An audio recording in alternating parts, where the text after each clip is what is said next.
Hi, I'm Emily. Coming back to my hometown after college should have felt comforting, but stepping into my late father's house felt more like entering a cold, unfamiliar place. My stepdad Paul, his wife Susan, and their kids, Mark and Lucy, had turned the house into something I barely recognized. The warmth and happiness that once filled the house were gone, replaced by a heavy, uncomfortable silence that felt like it was choking me. Make sure you clean up after yourself. We don't need more mess around here, Susan said sharply as I pulled my suitcase toward my old room. Lucy stared at me like I was some unwanted guest, whispering just loud enough for me to hear. Why is she even back? Didn't she get the message to stay away? Mark didn't even bother pretending to be nice, sneering as he walked past me. Guess college didn't work out, huh? Came crawling back. It hurt.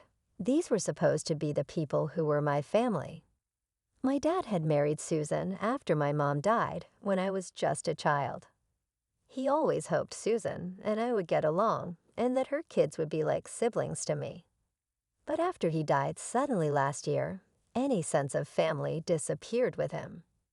I mostly kept to myself, spending time in my room or hanging out with friends. But the more I tried to avoid problems, the more they pushed me out. They moved my things from shared spaces, threw away my food by accident, and made sure I felt like a stranger in my own home. One evening, when I came back from a walk, I overheard Paul and Susan talking in the kitchen. They didn't notice me standing just outside the doorway. She has no clue about the will, Paul said. As far as anyone's concerned, everything went to you and me, Susan replied, her voice cold and calm. Let's keep it that way. The less she knows, the better. We can't afford any trouble. Trouble, my father's will. They were hiding something, something important. The truth hit me hard. Not only did they not want me here, but they were also trying to keep me from finding out something that might actually belong to me. That night, lying in my old bed surrounded by boxes I hadn't unpacked because I never felt at home, I made a decision. I couldn't stay here any longer, not with them. I started planning my escape. I didn't know where I would go, but I knew I had to leave. The next morning, I met my best friend Jamie at the local cafe, and we looked through rental listings. Jamie placed a comforting hand on mine and said with a smile, "You know you can always stay with me until you find a place." "Thanks," I replied, trying to force a smile. It was a huge relief to know I had at least one ally in this town. The coffee shop buzzed with the lively chatter of people starting their day, a stark contrast to the suffocating silence at Paul's house. Here, I could breathe. Here, I could think. As I sipped my coffee, a plan slowly began to take shape in my mind. I needed to uncover what they were hiding about my father's will. But first, I had to secure a new place, a safe space where I could regroup and prepare for whatever was coming next. Moving into my tiny apartment felt like stepping into a completely different world. A small, cramped world, but it was mine. The freedom was thrilling, even though the financial pressure was real. I scraped by with an online business selling handmade crafts I'd started as a hobby. It wasn't much, but it was a beginning. A step toward something bigger, something that belonged to me. One chilly morning, while updating my online store, I remembered something my dad used to say. Always carve your own path, Em. No matter how tough it gets, keep your chin up and push forward. His words felt like a soothing balm to my tired spirit. He had always been my source of strength, teaching me how to be resilient when life threw challenges my way. With his advice echoing in my head, I knew it was time to deal with the situation at the house. I needed answers, and there was only one place I could get them. I made an appointment with my dad's lawyer, Mr. Thompson, hoping he could help me figure out what was really going on. Sitting across from him in his office, surrounded by the scent of old books and leather, I felt a mix of nervousness and hope. "I've been wondering about the house," I said, trying to keep my voice steady. "I have concerns about how things were handled after my father passed." Mr. Thompson adjusted his glasses and pulled a thick file from his desk drawer. "Well, Emily, according to your father's will, the house was left entirely to you." The room seemed to spin as I processed what Mr. Thompson had just told me. "The house belongs to me?" I managed to say, still in shock. "Paul may have had other ideas." Mr. Thompson replied calmly, "But your father was very clear in his intentions. Here, take a look for yourself." He handed me a copy of the will and pointed to a specific clause. My hands trembled as I read it, seeing my father's words written out. A clear confirmation of what should have been mine all along. The drive back to my apartment was a blur of emotions: anger, relief, determination, all swirling inside me like a storm. I thought about the days I'd spent with my dad in our backyard, him teaching me how to negotiate, stand my ground, and never let anyone push me around. "You've got to stand tall, Emily," he would say, "no matter what." Armed with the truth and my father's lessons, I knew what I had to do. This wasn't just about the house anymore. It was about exposing Paul for the liar he was and for dishonoring my father's memory. That night, I began gathering everything I needed: evidence of Paul's deceit, proof of my rightful claim to the house, and a plan to confront him. I reached out to a few of my dad's old friends who might support my case, and I started documenting everything. I also called Susan, hoping to gauge whether she was aware of what Paul had been doing, or if she was involved. Her guarded tone and evasive answers only made me more determined. "Things aren't always what they seem, Emily," she said cautiously, with a trace of unease in her voice. "No, they're not," I replied, my voice hardening. "And soon everyone will see things for what they really are." As I hung up, a mixture of nerves and resolve settled over me. This wasn't just about fighting for a house. It was about defending my father's legacy, and I was ready. The following weeks were a whirlwind of activity. I went through boxes of my dad's old papers, finding receipts, emails, and letters that hinted at just how deep Paul's deception ran. Every piece of evidence was carefully organized and cataloged, building my case bit by bit. One evening, while sifting through a box labeled tax documents, I found a letter from a family friend, Mr. Henderson, addressed to my father.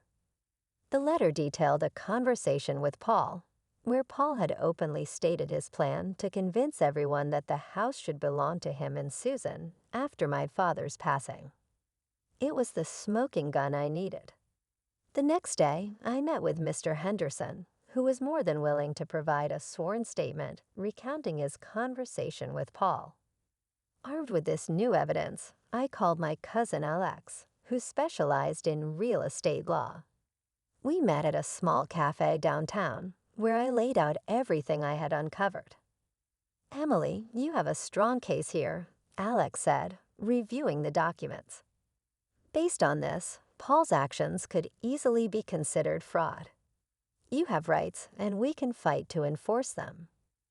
With Alex's help, we drafted a formal letter to Paul, asserting my legal claim to the house and warning him of the consequences if he continued with his dishonest tactics.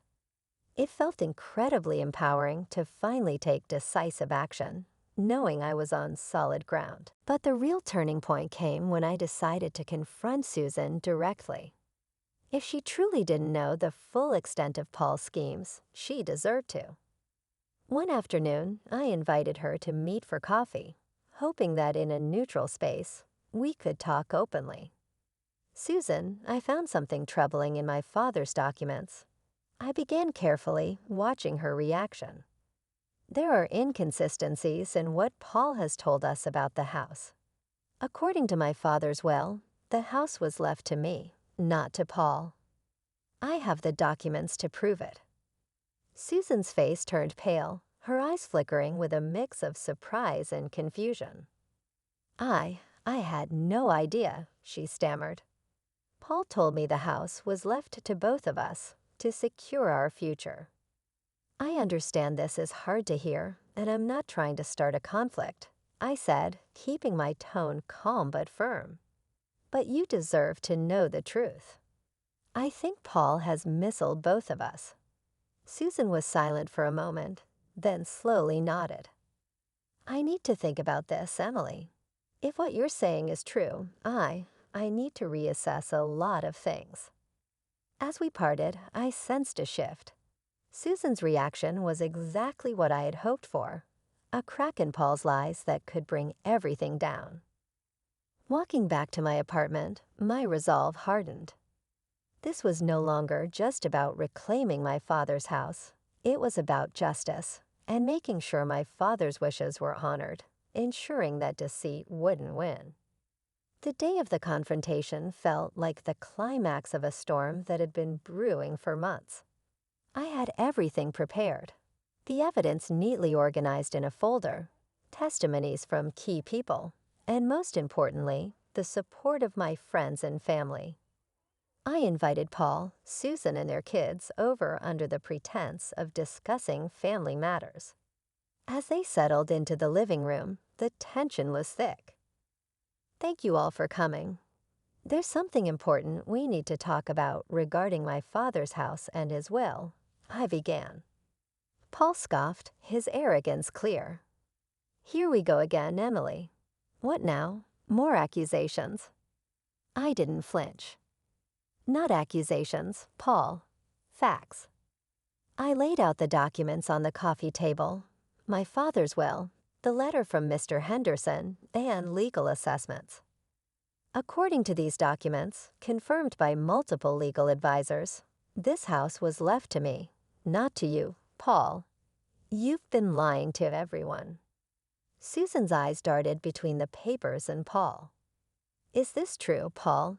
Did you lie about the will? Paul's calm exterior cracked, his voice rising in desperation. It's not like that, Susan. I did it for us, for our future. But Susan wasn't buying Paul's excuses. Her expression hardened as she fully turned to face him, her decision clear in her eyes. Lying about this? What else have you lied about, Paul? I can't do this anymore. She stood up, taking Mark and Lucy by the hands. We're leaving. I need to think about what's best for the kids and me. As they walked out, leaving Paul to deal with the mess he created, I felt a wave of mixed emotions. There was a sense of vindication for myself, but also sorrow for Susan and the children. In the weeks that followed, word of Paul's deceit spread quickly throughout the community. He didn't just lose his family, his reputation, once built on the image of a respectable family man, was in ruins. Socially ostracized and isolated, he faced the consequences of his actions. Meanwhile, I moved back into the house, the one that had silently witnessed so much of my life. As I unpacked, I came across a box of old letters and photos, memories of my father. Each one reminded me of his love and presence. It was in this home, filled with echoes of the past, that I truly realized what I had.